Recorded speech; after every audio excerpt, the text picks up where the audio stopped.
matar pessoas, matar crianças inocentes, bebês inocentes, no dilúvio e em outros lugares. Deus, ele poderia ter salvado essas crianças, não poderia? Mas ele não salva. Anteriormente. Mas o homem tem escolha para fazer ou não fazer aquilo que está decretado? Se Deus decretou, como que o homem faria algo diferente? Não, ele tem não, para fazer algo diferente do que Deus decretou, não. Então ele não tem responsabilidade. Mas nós não sabemos quem é Deus. Clinton, só para efeito a gente nortear aqui o nosso debate, você defende que esse texto de Isaías 45:7, quem criou o mal? Deus criou o mal? Não. Vamos lá, eu defendo que, na verdade, dependendo bastante do sentido que se usa a palavra criou, e eu vou trazer a definição aqui, quando você me der o play para eu desenvolver a introdução aqui, eu posso fazer. Mas a ideia é demonstrar que Deus, ele criou o mal no sentido de que ele decretou coisas más de acontecerem. Então, nesse aspecto, inclusive nós temos pecados. Deus, ele decreta, e assim, pecados diante do que os homens praticam. Não Deus. Deus não pratica pecado. Eu não vou defender que Deus, ele praticou pecado. Deus, ele tirou pecado, emanou o pecado dele. Eu não vou defender isso. Não vou defender que Deus, ele coloca pecado no homem. Não vou defender nada disso. Eu vou defender que Deus, ele decreta coisas más, inclusive pecados, e a partir disso, nós temos textos bíblicos que eu vou trazer aqui, Deus, ele é, nesse sentido, aquele que criou o mal. Ok. Bispo Hildo, o que você vai defender? Vou defender que Deus é bom. Que ele é isso? Luz. Eu também defendo isso.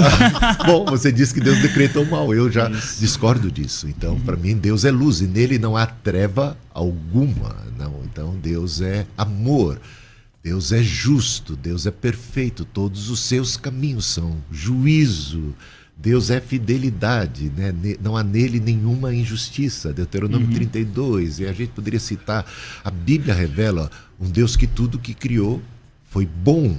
Então, para mim, a ideia, né, ou a interpretação de que Deus decretou então, quem criou o mal? Quem criou o mal? Nós mesmos. Então, o mal é uma consequência do livre-arbítrio humano, né? Tá e não de uma vontade entendi, de Deus. Porque aí, como o reformado não crê que haja livre-arbítrio, então ele vai dizer isso. Certamente. Entendi. Ok, vamos lá, vamos começar. Reverendo Clinton, vamos lá, pode começar a desenvolver sua ideia quando alguém pergunta lá, reverendo, quem criou o mal? Como é que funciona? Maravilha. Quando alguém pergunta isso, eu preciso perguntar, o que é criar?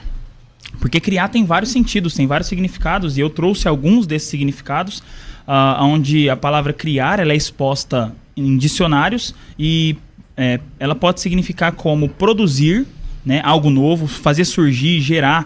O exemplo é, Deus criou os céus e a terra, então ele deu origem a algo que antes não existia. O que é criar?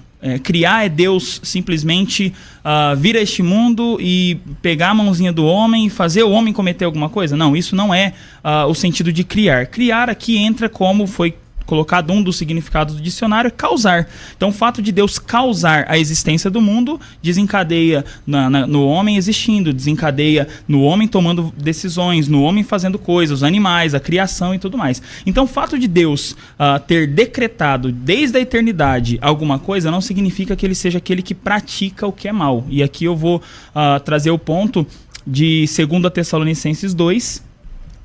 Eu até pedir para que, se o pastor quiser abrir também, 2 Tessalonicenses 2, é um texto onde nós temos ali algo acontecendo que vai ilustrar muito bem o meu ponto aqui. 2 Tessalonicenses 2:11 diz assim: e por isso Deus lhes enviará a operação do erro para que creiam na mentira, para que sejam julgados todos os que não creram na verdade, antes tiveram prazer na iniquidade. Então, qual que é a ideia aqui? Deus, ele envia uma operação de erro, ele faz com que as pessoas creiam numa mentira, mas quem toma essa decisão, quem faz essa prática é o próprio homem.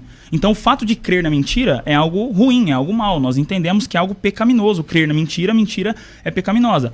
Mas Deus é quem envia essa operação de erro, de modo que ele não pratica. Quem pratica isso é o homem. Ok, Bispo Hildo.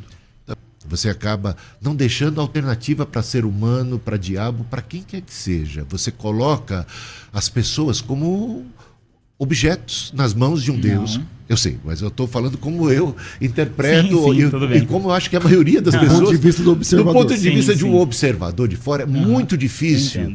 Né? Você pega a confissão de Westminster, Deus tudo decretou tudo que acontece, inclusive o pecado, inclusive as coisas ruins, as calamidades, ou digamos assim, os crimes, né? Então, isso é comprometedor, eu diria assim.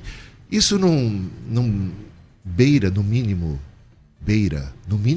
para mim, acaba parecendo mesmo blasfêmia contra Deus, porque Deus é puro, Deus é bom, Deus é perfeito, né? Volta aqui, reverendo Clinton. Então, pode parecer, mas não é. Eu afirmo com todas as letras, Deus é bom, Deus é santo, Deus é justo, em Deus não há mal, em Deus não há pecado. A questão toda não é essa. A questão toda é a seguinte, o que é pecado? Via de regra, sim, uma definição de pecado. Pode responder, o que é pecado?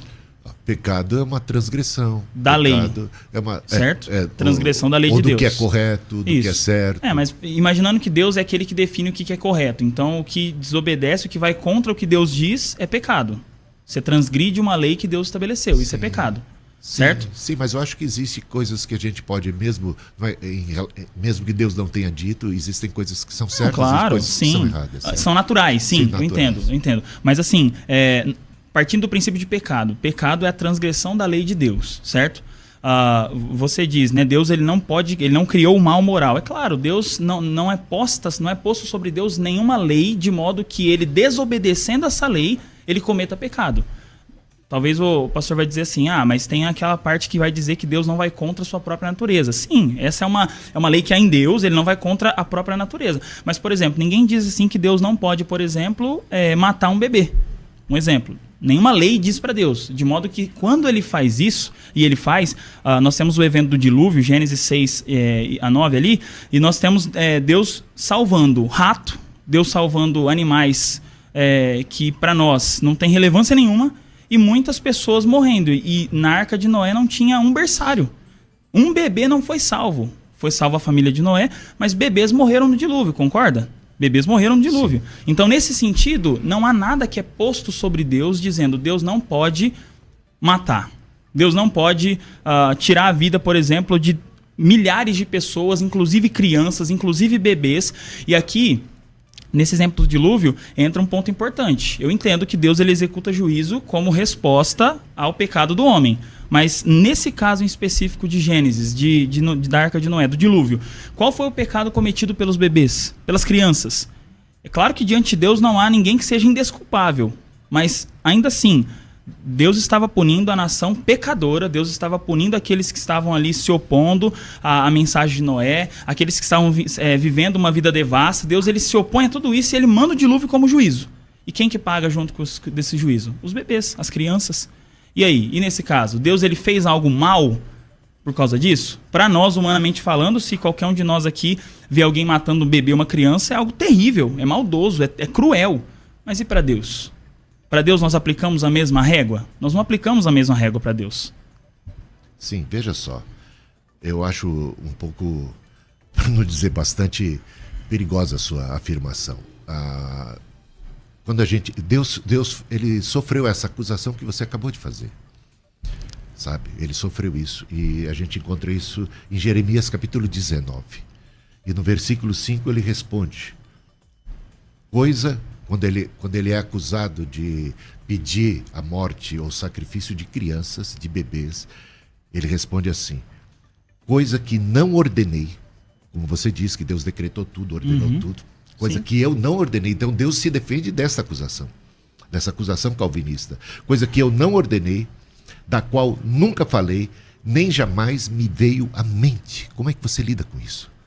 Você acabou de dizer que veio à mente de Deus, que Deus ordenou, que Deus decretou e que ele mata mesmo. Eu acho isso perigosíssimo. Certamente veio um juízo sobre a humanidade pecaminosa e todo mundo pagou pato. A gente sofre muito. As crianças foram, de alguma maneira, injustiçadas pelos pecados de seus pais. Se o nosso presidente da República, se você está na Rússia, se eles fazem guerra, todo mundo acaba padecendo. Há muita injustiça nesse mundo, há muita coisa fora de ordem nesse mundo. E aí você tem que entender, isso não está no decreto de Deus, isso não está na vontade de Deus, isso não passou pela mente de Deus. Essa maldade, essa matança, essa mortandade não é o propósito de Deus. Aquilo foi um juízo de Deus para toda a humanidade pecaminosa que tinha completamente se desviado. Tem que entender disso. Então, mas se não era da vontade de Deus, como aconteceu de bebês morrerem por e causa pagar? da injustiça, então, como acontece mas se hoje Deus nas não guerras. se Deus não quer que isso aconteça, isso sim. ainda pode acontecer, mesmo Deus não querendo que isso mesmo aconteça? Que Deus, por conta do livre-arbítrio. Então, Entendi. vem comigo aqui, ó. É assim. Há uma série de coisas que estão acontecendo nesse mundo que estão fora da vontade de Deus. Da vontade revelada de Deus, eu concordo. Da vontade de Deus. Porque Deus é amor, Deus é bom, Deus ele não tem prazer na morte Sim. até do ímpio. Isso tudo é revelação. E tudo é revelação. Okay. Então, Deus é puro, Deus é luz, nele não há treva alguma, né? Então, agora Deus criou um mundo, Deus criou seres angelicais e seres humanos e concedeu a eles algo muito precioso que é a liberdade, que é o livre-arbítrio, que é a capacidade de escolha. Agora, o homem fez mau uso dessa capacidade de escolha, desse livre-arbítrio. Adão e Eva, e assim toda a humanidade, resolveu desobedecer. E o que acontece quando a gente resolve desobedecer? A gente traz sobre nós a maldição, a consequência do pecado. Por isso de Deus não se zomba. Aquilo que o homem plantar, ele vai colher. Não há nada assim, não há nada diferente disso. Deus tinha advertido Adão e Eva que se eles pecassem, eles morreriam. Haveria consequências danosas para eles, para seus filhos, para toda a humanidade. Agora, Deus poderia ter criado um mundo perfeito onde nada disso pudesse acontecer. Ou seja, se ele criasse seres robotizados, seres programados, se ele decretasse cada uma das ações dos seres humanos, aí sim tudo aconteceria perfeitamente de acordo com a vontade dele. Agora, como ele não decretou isso, ele decretou que o homem tivesse livre-arbítrio e permitiu e deu espaço para o exercício desse livre-arbítrio, o mal acaba acontecendo nesse mundo. Ok, reverendo. Mas existem outros casos também. O caso do extermínio dos povos cananeus, onde Deus ele ordena o extermínio de nações inteiras, homens, mulheres, crianças, até animais. Sobrou até para os animais. Então, mas sempre é como juízo, né? Então, eu entendo que é sempre como juízo, mas é o seguinte, bem, fica parecendo... concorda. Você falou que Deus não faz nada arbitrário, mas fica parecendo que Deus ele acaba matando pessoas que não tem nada a ver com isso, e tá tudo bem ele matar, como consequência do pecado do outro. Sim. E tá tudo bem. Não é que tá tudo bem. Mas fica parecendo, é o tom juízo, que você traz. É diferente você dizer que Deus está decretando tudo que acontece, e outra é Deus está simplesmente dizendo, olha, se você agir assim, a consequência vai ser aquela. Mas nesse caso aqui não tem isso. Nesse caso há uma não? ordem, nesse caso aqui há uma ordem. Deus ordena que seja exterminados os povos cananeus para dar essa terra aos israelitas. Então ele vai exterminar, ele vai acabar com a cidade. Mas e aí você está dizendo aqui assim, que é a consequência do pecado deles. Quando Deus falou com Abraão, Deus falou para Abraão assim que o povo ia ficar lá 400 anos, Sim. porque a medida do pecado Sim. dos amorreus ainda não tinha se completado. Então, Olha, não seria uma misericórdia. paga do pecado? Não, tudo bem, isso eu entendo, não é esse o ponto aqui, o ponto todo é assim, é que eu entendo que pode respingar em pessoas, mas isso acontece constantemente no Antigo Testamento e Deus punindo nações completas e levando em consideração pessoas que não têm nada a ver com isso. Esse negócio que diz não tem nada a ver, fica por sua conta. Não, né? mas aí eu tô jogando na interpretação do que você está falando. Você faz parte daquele povo, que você é pecador. É claro, mas aí assim, o salário do pecado é a morte. Eu tô no lugar errado na hora errada, então? Essas crianças estavam no lugar errado na hora errada? Olha, são pessoas que fazem parte de um povo pecaminoso, que são pecadores, que nasceram em pecado. Ninguém ali está recebendo nada de graça. Claro, não, mas e no caso dessas crianças, desses bebês que não têm culpa direta nesse pecado? Olha, os seus pais estão sendo punidos porque eles cometeram pecados graves. Imagina, se eles são... Então mata só os pais e aí as crianças, os bebês ficam vivos. Tá bom? Então a gente vai... É uma desgraça que já se abateu. Deus vai cuidar dessas crianças na glória. Não, mas aí não, isso não responde. Não, mas responde porque é sempre juízo de Deus. Não, isso aí a gente está jogando realmente no colo de Deus e tudo mais. Mas isso não responde. Não, quem joga no colo de Deus é você, Cleiton. Desculpa, mas eu acho que Deus está fazendo justiça. No governo da Coreia do Norte, por exemplo, ele não é isso. arbitrário. No governo da Coreia do Norte existe exatamente isso, onde famílias inteiras morrem, não importa se você é primo, sobrinho, tio, enfim, você tem a linhagem, eles acabam com toda a família. Então, assim, o que você está trazendo, a ideia de Deus matar nações, acabar com nações, ordenar o extermínio generalizado de nações, Ele simplesmente mata homens, mulheres, crianças, animais, bebês que estão mamando no peito. Ele mata literalmente todas as pessoas. Quando tem uma guerra, quando tem um conflito, Então, não é isso que acaba acontecendo? Mas nesse caso, Deus está ordenando esse extermínio para dar essa terra para o povo israelita. Mas o homem tem escolha para fazer ou não fazer aquilo que está decretado? Se Deus decretou, como que o homem faria algo diferente? Não, ele tem não, para fazer algo diferente do que Deus decretou, não. Então ele não tem responsabilidade. Mas nós não sabemos quem é que Deus decretou. Não, eu não sei detalhadamente o que Deus decretou. Eu vou matar uma pessoa hoje. Certo. Deus decretou, na sua opinião. Eu tenho opção de não matar aquela pessoa? Se Deus decretou, não. Então não tem responsabilidade. Claro, né? que tem responsabilidade. Claro que tem. A lei não existe? A lei não fala que não matarás? Não. Então a lei está colocada. Mas eu não tenho outra escolha. Não, seria isso. Como eu disse, nós estamos olhando da perspectiva de baixo para cima. Eu estou trazendo aqui a perspectiva do que Deus acha. O melhor exemplo que a gente pode trazer sobre isso, para mim, é o exemplo de Jesus. Tá? Atos 4, nós temos ali, a partir do versículo 26 em diante, a pregação de Pedro ali, a partir do capítulo 2, e aí no capítulo 4, a pregação diz o seguinte: levantaram-se os reis da terra e os príncipes se juntaram a uma contra o Senhor e contra o seu ungido, porque verdadeiramente contra o teu santo filho Jesus, que tu ungiste, se ajuntaram não só Herodes, mas Pôncio Pilatos, os gentios e os povos de Israel, para fazerem tudo o que a tua mão e o teu conselho tinham anteriormente determinado que se havia de fazer. Então aqui nós temos o quê? A responsabilidade do homem. Quem que matou Jesus na cruz? Segundo o que o texto vai dizer, se ajuntaram não só Herodes, mas Pôncio Pilatos com os gentios e os povos de Israel. Mas eles fizeram o quê? Tudo aquilo que a mão de Deus havia anteriormente. Aonde que é esse anteriormente? É ontem? Não é ontem, é na eternidade.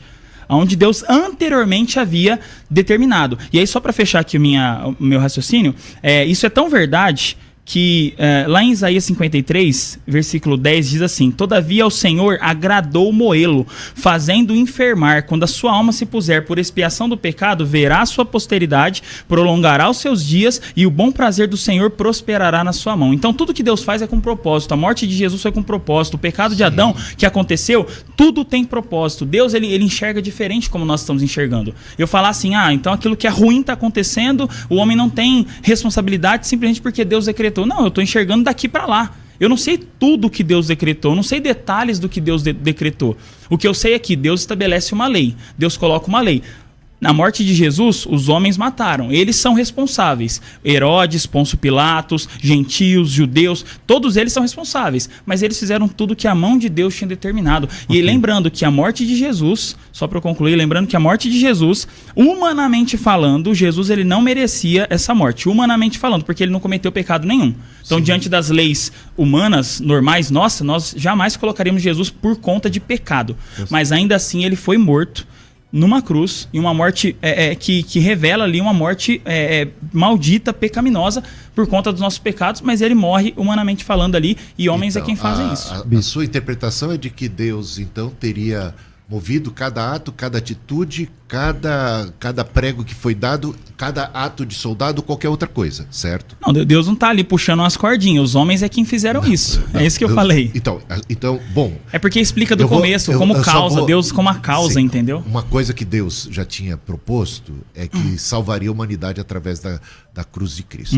Concordo com você. Sim. Isto. Agora, perceba bem, Jesus, quando ele entra em Jerusalém, naquela semana derradeira, ele chora sobre Jerusalém. Jerusalém, Jerusalém que matas os profetas e apedrejas tantos quantos te são enviados. Quantas vezes eu quis, como a galinha ampara seus pintinhos, eu quis salvar vocês, mas vocês não foram salvos por quê? Porque vocês não quiseram. Sim. Portanto, eis que a vossa casa vos ficará deserta, todos os juízos que vão se abater. Certamente Jesus seria crucificado. Agora, quem faria isso? Quem trairia? E Deus... Veja só, Deus queria salvar, ele trabalhou para salvar. Agora, eles endureceram os próprios corações, né? Tanto é que o Estevão, no seu sermão lá antes de morrer, diante dos seus algozes, ele diz assim, vocês, voltando-se para os representantes do povo judeu, vocês sempre resistem ao Espírito Santo. Se estão resistindo ao Espírito Santo, porque estão resistindo à vontade de Deus. Sim, a vontade revelada de Deus, eles existem mesmo. Estão contrariando a vontade de Deus, e é por conta disto que crucificaram a Cristo. Né? Não é porque Deus desejava que eles crucificassem a Cristo, porque Deus ordenou que eles crucificassem a Cristo. Deus queria que eles fossem salvos. Eles não foram salvos porque eles foram rebeldes. E Jesus chorou sobre isso. Ali Jesus não está fazendo uma cena. Ele quis ou não quis amparar e salvar. Vocês não reconheceram aquele que trazia paz. Eles poderiam ter sido salvos, eles poderiam ter escapado daquilo, poderia ter sido diferente. Pela fala de Jesus, sim, poderia ter sido diferente.